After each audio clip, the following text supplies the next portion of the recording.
Star of ಕರ್ನಾಟಕದ ಮುಂದಿನ ಪ್ರಶಸ್ತಿ ಪುರಸ್ಕೃತರು ರಿಯಲ್ ಎಸ್ಟೇಟ್ ಉದ್ಯಮಿ, social worker and politician mister Gajanan Mangasuli.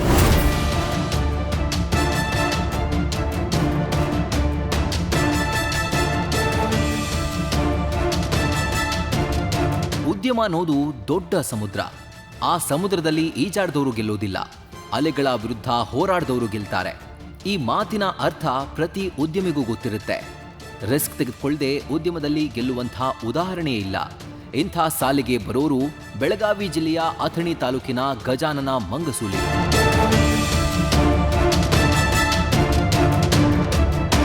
ಅಥಣಿಯಲ್ಲಿ Gajanana Mangasuli ಅವರ ಪರಿಚಯ ಮಾಡಿಕೊಡೋ ಅಗತ್ಯವೇ ಇರೋದಿಲ್ಲ. ಪ್ರತಿಯೊಬ್ಬರಿಗೂ ಇವರು ರೀಚ್ ಆಗಿದ್ದಾರೆ. ಇವರ ರೀಚ್ ಎಷ್ಟು ರಿಚ್ ಆಗಿದೆಯೋ ಇವರ ಬಿಸ್ನೆಸ್ ರೀಚ್ ಕೂಡ ಅಷ್ಟೇ ದೊಡ್ಡದಾಗಿದೆ. ವಿಶೇಷ ಅಂದ್ರೆ ಗಜಾನನ ಅವರು ಕೇವಲ ಬಿಸ್ನೆಸ್ ಮೆನ್ ಅಲ್ಲ, ಅವರೊಬ್ಬ ನಿಸ್ವಾರ್ಥ ಸಮಾಜ ಸೇವಕ. ಸಮಾಜ ಸೇವೆಯಲ್ಲಿ ಮುಂದಿರುವ ಇವರು ಬೆಳಗಾವಿಯ ಪ್ರಚಲಿತ ರಾಜಕಾರಣಿಯೂ ಹೌದು. ಉದ್ಯಮ ಕ್ಷೇತ್ರದಲ್ಲೂ ಗಜಾನನ ಮಂಗಸೂಲಿ ಅವರು ಅನೇಕರಿಗೆ ಸಹಾಯಕಾರಿಯಾಗಿದ್ದಾರೆ. ರಿಯಲ್ ಎಸ್ಟೇಟ್ ಉದ್ಯಮದಿಂದ ಬಡವರಿಗೆ ಸೂರು ಒದಗಿಸೋ ಕೆಲಸದಲ್ಲಿ ನಿರತರಾಗಿದ್ದಾರೆ.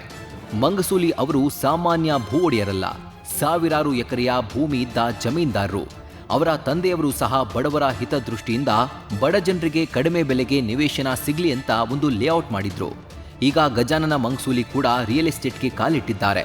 ದುಡ್ಡು ಮಾಡೋಕಲ್ಲ, ಮನೆಗಳಿಲ್ಲದವರಿಗೆ, ನಿವೇಶನ ಇಲ್ಲದವರಿಗಾಗಿ ಕಡಿಮೆ ಬೆಲೆಯಲ್ಲಿ ಒದಗಿಸೋದಕ್ಕಾಗಿ. ಉದ್ಯಮ ಕೇವಲ ಲಾಭಕ್ಕಾಗಿ ಮಾತ್ರವಲ್ಲ, ಜನರ ಹಿತಾಸಕ್ತಿ ಕಾಯಲು ಬಳಸಿಕೊಂಡಿರೋ ಗಜಾನನ ಮಂಗಸೂಲಿ ಅವರು news first star of Karnataka ಪ್ರಶಸ್ತಿಗೆ ಭಾಜನರಾಗಿದ್ದಾರೆ.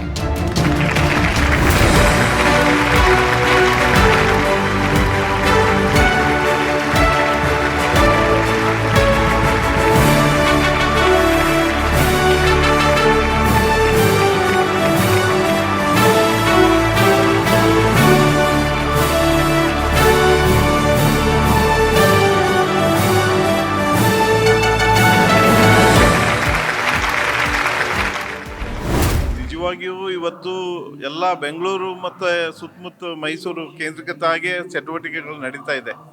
ಅಂಥ ಸಂದರ್ಭದಲ್ಲಿ ಉತ್ತರ ಕರ್ನಾಟಕದಲ್ಲಿ ಮೊದಲ ಬಾರಿಗೆ ಇಂಥ ಒಂದು ಕಾರ್ಯಕ್ರಮ ಆಯೋಜನೆ ಮಾಡಿರೋದಕ್ಕೆ ನಾನು ನ್ಯೂಸ್ ಫಸ್ಟ್ ಚಾನಲ್ದವ್ರಿಗೆ ನಾನು ಅಭಿನಂದನೆಯನ್ನು ಸಲ್ಲಿಸಲಿಕ್ಕೆ ಇಷ್ಟಪಡ್ತಾ ಇದ್ದೀನಿ. ಯಾಕಂದರೆ ಉತ್ತರ ಕರ್ನಾಟಕದ ಪ್ರತಿಭೆಗಳಿಗೆ ಇದೊಂದು ಅವಕಾಶ ಮಾಡಿಕೊಟ್ಟಿದ್ದಾರೆ, ಒಂದು ವೇದಿಕೆ ಮಾಡಿಕೊಟ್ಟಿದ್ದಾರೆ. ನಾನು ಸುಮಾರು 30 ವರ್ಷದಿಂದ ಸಾಮಾಜಿಕ ರಂಗದಲ್ಲಿ, ಒಂದು ಶೈಕ್ಷಣಿಕ ರಂಗದಲ್ಲಿ, ರಾಜಕೀಯ ರಂಗದಲ್ಲಿ ಕೆಲಸ ಮಾಡ್ತಾ ಬಂದಿದ್ದೇನೆ. ಆ ಒಂದು ಸೇವೆಯನ್ನು ಗುರುತಿಸಿ ಇವತ್ತು ನ್ಯೂಸ್ ಫಸ್ಟ್ ಅವ್ರು ನಂಗೆ ಸನ್ಮಾನ ಮಾಡಿದ್ದಕ್ಕೆ ತುಂಬ ಸಂತೋಷ ಆಗಿದೆ.